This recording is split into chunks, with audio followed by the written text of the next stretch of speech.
सृष्टिकर्ता लोककर्ता सर्वकारणकर्ता। ये फिर आएगा वशिष्ठ जी? अवश्य आएगा, और जब भी आएगा थोड़े परिवर्तन के उपरांत आएगा। अरुंधति, लगता है तुम कुछ कहना चाहती हो। महाराज अपनी शक्ति की ही आयु के होंगे, किंतु उनके भीतर जो एक हठीला बालक है उसे बढ़ने का अवसर नहीं मिल रहा है, और वो बालक चंद्रमा और अंगार में अंतर नहीं कर पा रहा है। जब उस बालक का हाथ जलेगा अरुंधति, तो वो अंगार और चंद्रमा में अंतर कर लेना स्वयं सीख लेगा। पर उस बालक का हाथ अधिक तो नहीं जलेगा स्वामी। प्रार्थना करो उसका हाथ अधिक न जले। अयोध्या राज्य के मंत्री का सविनय प्रणाम स्वीकार हो ऋषिवर। वशिष्ठ आश्रम में अयोध्या मंत्री का स्वागत है। अयोध्या में सब कुशल तो है? भगवान की कृपा और ब्रह्मर्षि के आशीर्वाद से अयोध्या नगरी और अयोध्या राज्य दोनों ही महाराज सत्यव्रत के न्याय की छत्र छाया में सुखद हैं। और स्वयं राजन? वे भी कुशल हैं और युवराज हरिश्चंद्र का राज्याभिषेक करना चाहते हैं, और ये शुभ कार्य आपके आशीर्वाद के बिना संभव नहीं।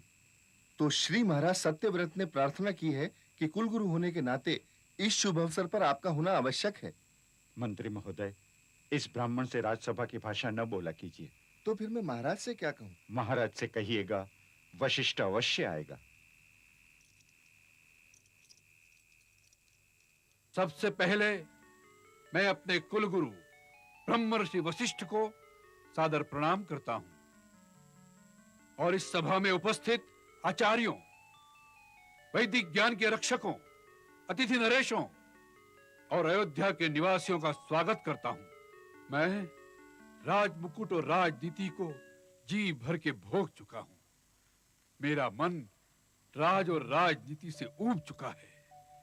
मैं वहां तक आ चुका हूं जहां धर्म, कर्म और अर्थ के मार्ग समाप्त हो जाते हैं, और इसीलिए अब मैं मोक्ष के मार्ग पर अपनी यात्रा आरंभ करना चाहता हूं, और इस यात्रा की सफलता के लिए आप सभी के आशीर्वाद चाहता हूं। मुझे वानप्रस्थ की आज्ञा दीजिए।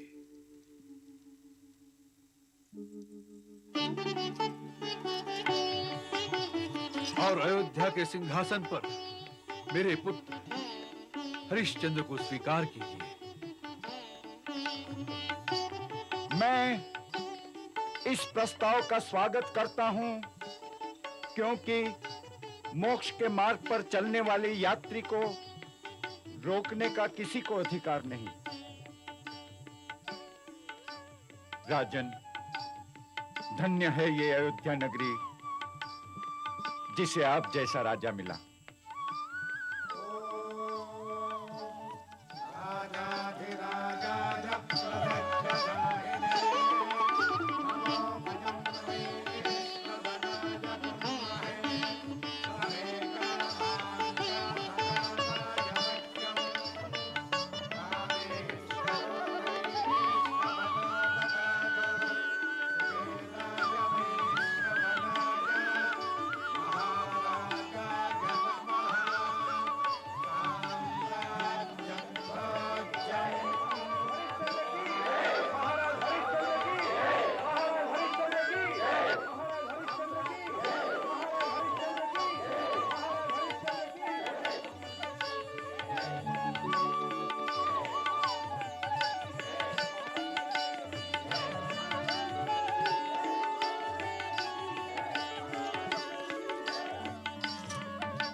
कुलगुरु वशिष्ठ,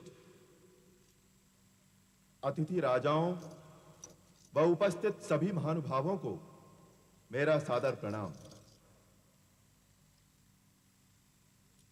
मानधाता अम्बरीश जैसे सम्राटों ने इस राज सिंहासन पर आसीन होकर सुस्थिर राज्य की स्थापना की है।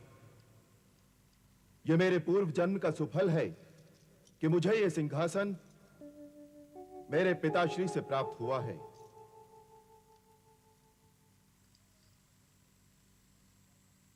मैं आप सबको संपूर्ण विश्वास दिलाता हूं कि हमारे पूर्वजों ने जिस सत्य और धर्म की रक्षा की है उसे मैं मनसा वाचा कर्मणा निभाऊंगा। मैं प्रतिज्ञा करता हूं कि सत्य और धर्म के मार्ग पर चलकर मेरे पूर्वजों ने इक्ष्वाकु वंश की जिन मान मर्यादाओं को स्थापित किया है उन पर मैं संपूर्ण आचरण आप सबका सेवक बनकर करूंगा। मेरा पूरा जीवन आपकी सेवा में अर्पित है। महाराज हरिश्चंद्र की जय, महाराज हरिश्चंद्र की जय, महाराज हरिश्चंद्र की जय, महाराज हरिश्चंद्र की जय।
प्रणाम महाराज। प्रणाम। महाराज, आप बहुत ही थके, चिंतित और निराश लगते हैं। वानप्रस्थ के उपरांत भी आपका हृदय अशांत लगता है। आपका कहना सत्य है। मेरा हृदय अब भी चिंताओं से घिरा हुआ है। इन चिंताओं से मुक्त होने के लिए ही मैंने सिंहासन त्याग दिया, आमोद त्याग दिया, स्वादिष्ट भोजन त्याग दिया। ये शरीर उस दीपक की बाती जैसा हो गया है जिसका घी समाप्त हो चुका हो, किंतु वही नहीं होता जो मैं चाहता हूं। स्वर्ग का मार्ग नहीं खुलता। कहते हैं कि 100 यज्ञ करने से स्वर्ग का मार्ग खुल जाता है। मैंने 100 यज्ञ भी किए, किंतु स्वर्ग का मार्ग नहीं खुला। क्या यही सत्य है कि राजा को पहले नरक में जाना पड़ेगा? क्या मेरा स्वर्ग का मार्ग नरक से होकर जाएगा? फिर कौन जाने नरक में जाने के बाद स्वर्ग का मार्ग मिले न मिले। यदि मैं इस शरीर समेत स्वर्ग में पहुंच जाऊं तो सब लोग चकित रह जाएंगे। फिर आत्मा तो शरीर की अनुसेवी है, इसे त्याग कर स्वर्ग में भी उसका जी लगे न लगे। परंतु इस शरीर समेत स्वर्ग में जाऊं कैसे? मेरा उद्धार कौन करेगा? आप जैसे महान व्यक्ति का उद्धार नहीं तो और किसका होगा? शरीर के साथ स्वर्ग जाने की आपकी प्रबल इच्छा उचित है। उचित है, इसीलिए तो मेरा आग्रह है कि कैसे भी हो इस इच्छा की पूर्ति हो। आपकी इस इच्छा की पूर्ति आपके कुलगुरु वशिष्ठ ही कर सकेंगे। कुलगुरु वशिष्ठ?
प्रणाम ऋषिवर।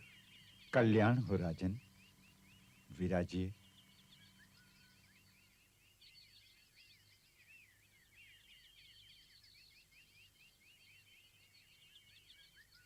ऋषिवर, मैं एक प्रश्न लेकर आया हूं। और वो प्रश्न क्या है राजन? ऋषिवर, आपने कहा था कि यदि मैं 100 यज्ञ कर लूं तो मुझे स्वर्ग का मार्ग मिल जाएगा। मैंने 100 यज्ञ कर लिए, किंतु स्वर्ग का मार्ग नहीं मिला। आपने सब कुछ तो नहीं त्यागा राजन। स्वर्ग की इच्छा छाया बनकर आज भी आपसे लिपटी हुई है। इच्छा तो कर्मसूत्र है ऋषिवर। मेरी इच्छा तो यह है कि इस शरीर समेत मैं स्वर्ग में प्रवेश करूं। इसका कोई उपाय बताइए कुलगुरु। इस शरीर समेत? ये तो संभव नहीं है राजन। परंतु इसे संभव होना तो चाहिए ना कुलगुरु, क्योंकि यह शरीर तो शुभ और अशुभ, शुद्ध और अशुद्ध कर्मों में आत्मा का भागीदार है। तो वो कर्मों के दंड या पारितोषिक में भी आत्मा का भागीदार क्यों न हो? ये तो शरीर के साथ बड़ा अन्याय है कुलगुरु। ये समस्या इतनी सुलभ नहीं है राजन। ये शरीर क्या है? 5 तत्वों का संयोजन। आकाश, पृथ्वी, जल, वायु और अग्नि। जब आत्मा शरीर को त्यागती है तो ये 5 तत्व अपना अपना अंश वापस ले लेते हैं। जब शरीर रहता ही नहीं तो वो आत्मा के साथ कहीं कैसे जा सकता है? इसीलिए तो मैं शरीर को त्यागने से पहले ही स्वर्ग में जाना चाहता हूं। मेरी सहायता कीजिए कुलगुरु, सहायता कीजिए। ये मेरे वश में नहीं है राजन।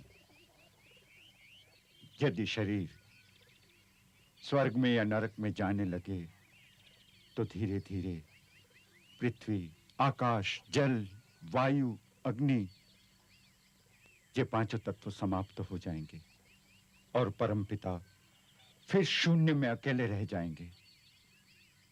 क्या आप ये चाहेंगे राजन? मैं परम पिता नहीं हूं कुलगुरु, मैं केवल एक व्यक्ति हूं और मैं यही चाहता हूं कि मैं इस शरीर समेत स्वर्ग में जाऊं। मेरी सहायता कीजिए कुलगुरु, मेरी सहायता कीजिए, सहायता कीजिए।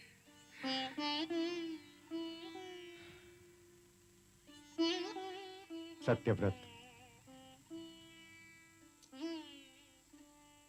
आपके गुरु होने के नाते मैं ये कह रहा हूं, यदि स्वर्ग जाना चाहते हो तो अपनी इस इच्छा के दासत्व से मुक्त होने का प्रयत्न कीजिए।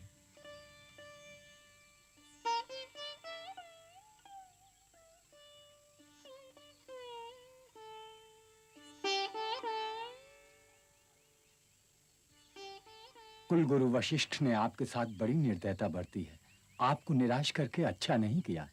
हाँ, मैं बड़ी आशा लेकर कुलगुरु के पास गया था कि इस शरीर के साथ मुझे स्वर्ग भेजने का मार्ग बताएं, परंतु उन्होंने कहा यह असंभव है।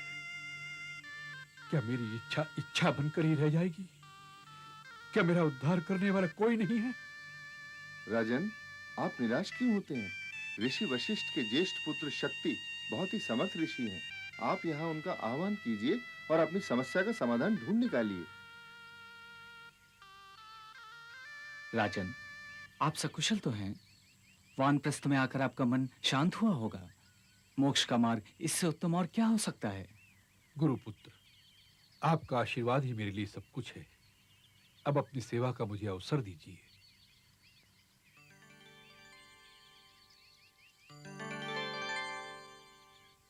स्वीकार कीजिए। ये क्या राजन? दान देने के लिए कारण भी तो होना चाहिए। अकारण दान देना पाप है। ऋषि पुत्र को रिक्त हाथों लौटाना भी तो पाप है। मैं आपका दान स्वीकार नहीं कर सकता। क्षमा प्रार्थी हूँ।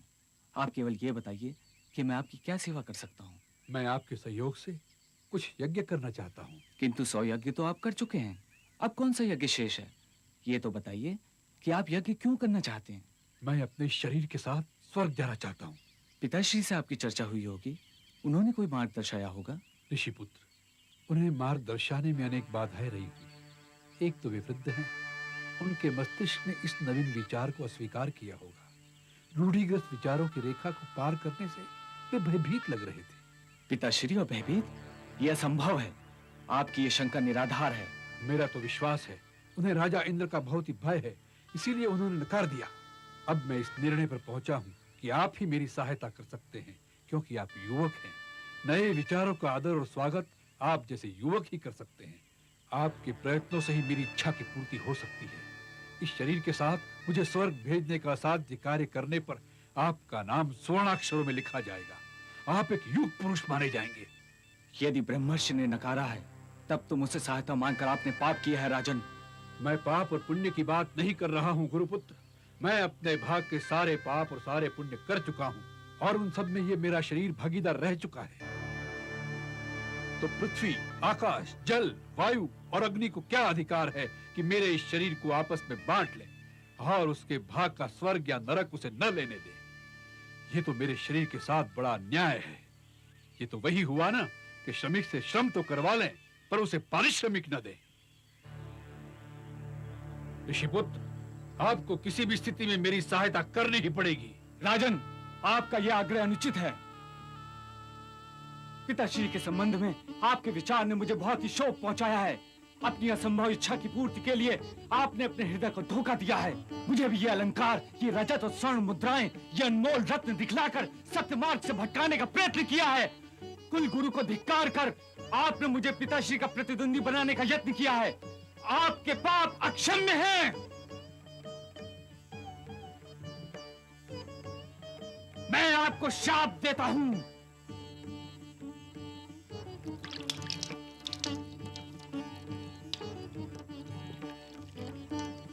कि आप त्रिशंकु हो जाएं।